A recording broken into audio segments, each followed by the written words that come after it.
साहब के चुनाव लड़ने की चर्चाएं चल रही है कि एक अखबार में खबर छपी, मैंने भी पढ़ी, आपने भी पढ़ी होगी। और अगर ऐसी परिस्थिति बनती है तो ये बहुत वेलकमिंग है, बहुत अच्छी बात है। हम सब उन्हीं की देन है, हम सब उन्हीं की वजह से वो चुनाव लड़े। तो मैं तो लड़ूंगा ही नहीं, फिर किसी को भी नहीं लड़ना चाहिए। मैं तो बाकी दोनों को भी कहूँगा भाई अपना बैठ जाओ। चौटाला साहब के सम्मान में, चौटाला साहब हरियाणा के शेर हैं और चौटाला साहब जैसा दूसरा हरियाणा में होना असंभव है।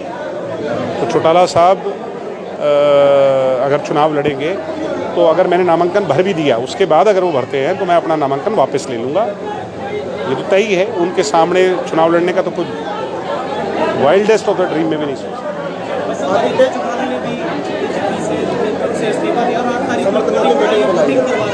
मैंने सुना है वोटिंग करवाएंगे। वोटिंग जब होनी है तब करवा ले तो ज़्यादा ठीक है। ये बहाने ढूंढ रहे हैं, पीछा छुड़वा रहे हैं। क्या पता लोग यही लिख दे में तू घर बैठ जा, क्यों ज़्यादा परेशान हो रहा है। ठीक है, ये एक छोटा बच्चा नहीं हर बात पे रूस जाता। कभी बीजेपी से रूस के, कभी बना लिया, रूस के बना लिया। राजनीति में ऐसे आदमी ज़्यादा लंबा नहीं चलते। पार्टी एक विचारधारा है, मगर आपको अपना स्टैंड भी तो रखना है। ये क्या बात हुई, आज बना लिया, आज कल रूस के, आज इस पार्टी में, कल उस पार्टी में। जो पार्टियां बदलते हैं और पगड़ी का रंग बदलते हैं, उनका क्या विश्वास और उनकी क्या विचारधारा। कल तक बीजेपी वाली पहनते थे, अब कल को जाकर के इनेलो की पहन लेंगे।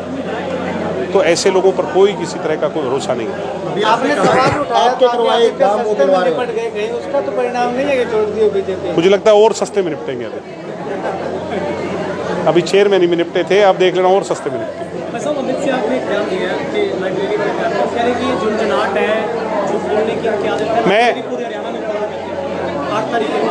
मैं नोटिस अभी होगा तो अनिल है क्या मेरे साथ? मैं नोटिस अभी दिखा देता हूँ। मेरे को किसने नोटिस भिजवाया है?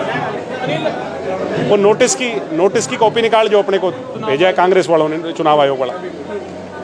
झूठ तो सरेआम बाप और बेटा वो बोलते हैं, सुबह से शाम तक बोलते हैं, और फिर लास्ट में कोई सवाल पूछ ले तो कह देते हैं हम बहुत शरीफ हैं। सारे के सारे सट्टेबाज और सारे 2 नंबर के काम करने वालों का अड्डा पीडब्ल्यूडी के रेस्ट हाउस में चलता था। हम ये बातें कहना नहीं चाहते, वो पर्दा ना उठे तो ज़्यादा ठीक है। मैं दोनों से कहूँगा, मैं उन बातों पे आ गया तो बहुत गड़बड़ हो जाएगी। मेरे खिलाफ ये छुट भैया शिकायतें करवाते हो, सामना करना है तो चुनाव की वोटों में करो। कोई बेचारा पाइपलाइन डाल रहा है तो उसके जाके नाम हो गए, कभी कुछ हो गया। दोनों घबरा चुके हैं। कांग्रेस को औंधे मुँह गिराएंगे इस बार। कांग्रेस ना कभी यहाँ पनपनी थी, पिछली बार बाई चांस इनको डिफॉल्ट एक मौका मिल गया। कांग्रेस नाम की चीज़ हम रवाड़ी के अंदर नहीं रहने दें। नामांकन क्या प्रोग्राम रहने वाला है? आपने अभी कहा था कि उसी दिन कर देंगे नामांकन पे। नामांकन 10 तारीख को। मैं तो कह रहा हूँ ना भाई, सिर की गिनती से प्रजातांत्रिक प्रणाली में ताकतें तय होती है। मेरी खुली इनविटेशन है इनको, मंगलवार का दिन सबके लिए मंगल हो। आओ, उसी दिन नॉमिनेशन भरेंगे भाई, किसके साथ कितने लोग हैं पता चल जाएगा। चौधरी रणजीत सिंह जी ने भी भाजपा छोड़ दी, निर्दलीय चुनाव लड़ने का फैसला लिया। रणजीत दादाजी बहुत सीनियर पॉलिटिशियन है और रणजीत दादाजी सोच समझ के फैसला लेते। वो भाजपा में थे ही नहीं, इंडिपेंडेंट अपने दम पे जीते थे। चौधरी देवीलाल के बेटे हैं, बहुत बड़े राजनीतिक हैं, और जो फैसला लेंगे सोच समझ के लेंगे।